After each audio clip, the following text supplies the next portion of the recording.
Hello students, today we are going to discuss something different, not a routine topics but a question which is frequently asked by exam going students कि madam homeopathic therapeutics पढ़ना कैसे और लिखना कैसे.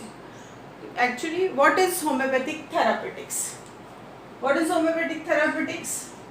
Homeopathic therapeutics is application of knowledge of materia medica to a particular disease condition. Okay, इसमें क्या करते हैं कि एक्चुअली होम्योपैथी में बहुत सारी ड्रग्स है. We know there are thousands and thousands of medicine and it's very difficult for us to remember all the medicine. So in homeopathic therapeutics और particularly suppose you take the example of surgery therapeutics.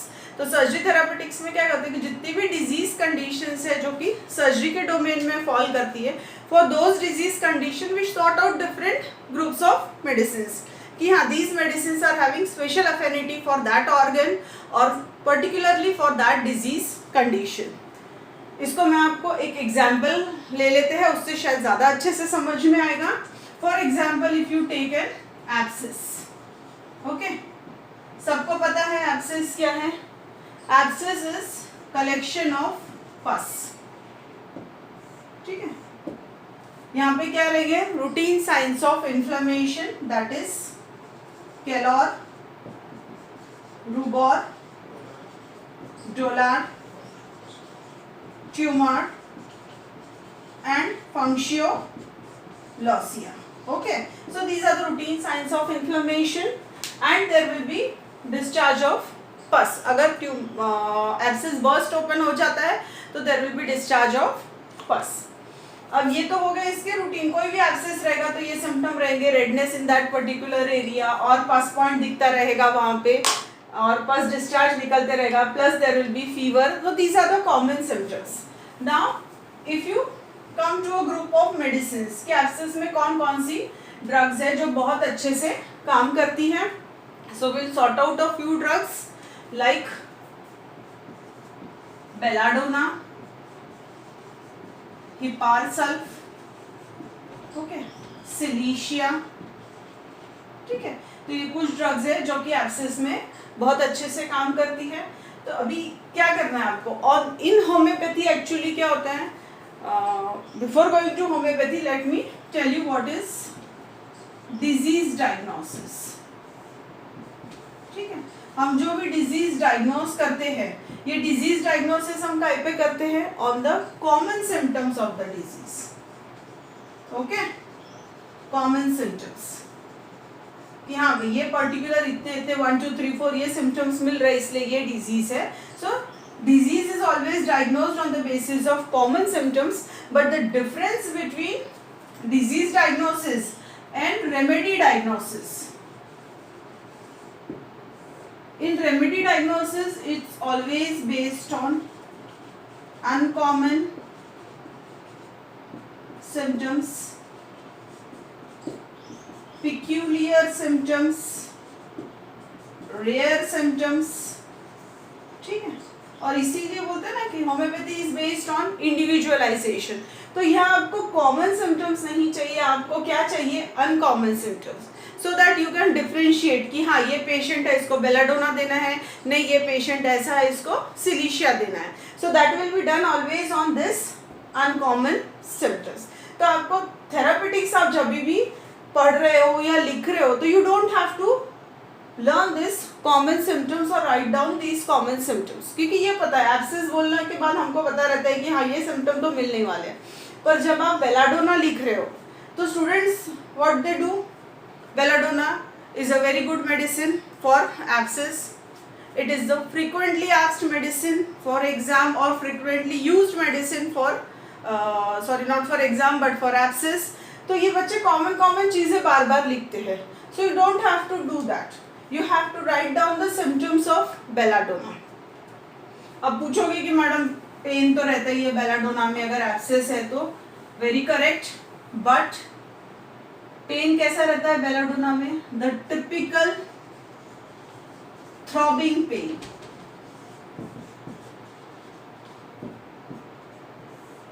तो यहाँ सिर्फ pen नहीं लिखना है, यहाँ आपको throbbing pen लिखना है.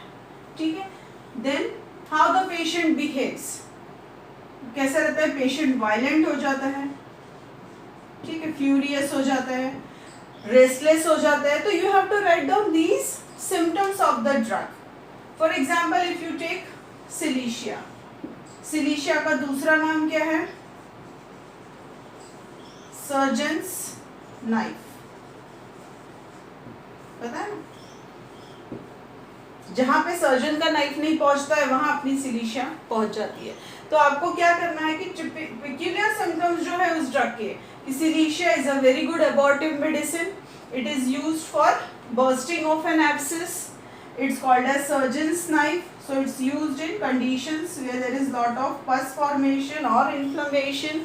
और बाकी जो टिपिकल कैरेक्टरिस्टिक सिम्टम्स है सिलीशिया के, मेंटल प्लेन पे कैसा रहता है उसका behaviour, then what are the modalities, जैसे silicea is a highly chilly patient, तो आपको ये जो अनकॉमन सिम्टम्स है वो लिखना है. तो क्या क्या लिखोगे आप?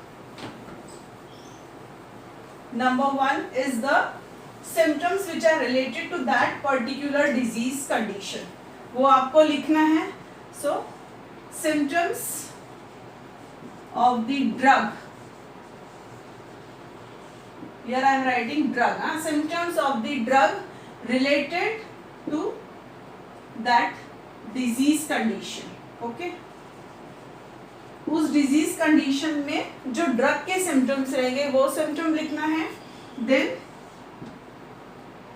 The desires and aversions of patient, they are very important to individualise, because in homeopathy, और homeopathy is based on individualisation only, so desires and aversions. Then the modalities,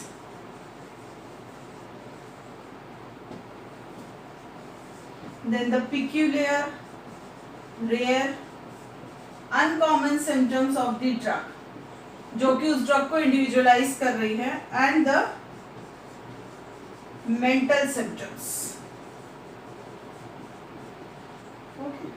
जैसे ब्रायोनिया का है, मेनिया है, then violent furious behaviour of bryonia. Silicea देखोगे तो पिनमैनिया है, तो ये एकदम टिपिकल उनके मेंटल सिम्टम्स है. आर्सेनिक है तो is very fastidious, along with that there is fear of death, तो ये बिल्कुल पिक्यूलियर मेंटल सिम्टम्स है उस ड्रग के. And lastly the modalities.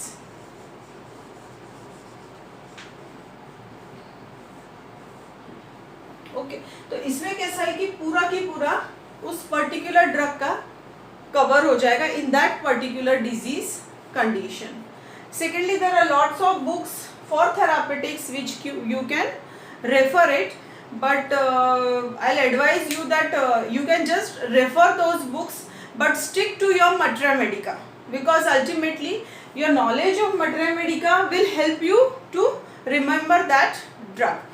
You remember the essence of the drug, you remember the drug picture, and then you sort out कि हाँ भाई ये डिजीज कंडीशन है और ये इसके ये सिम्टम्स है और ये वाले सिम्टम्स इस ड्रग में इस तरीके से हमको मिलते हैं. तो ये एक्चुअली है homeopathic therapeutics. You are getting me? बहुत ही सिंपल तरीका है कि आप वो ड्रग को याद रखो और उस ड्रग में के uncommon symptoms, rare symptoms, typical mental symptoms.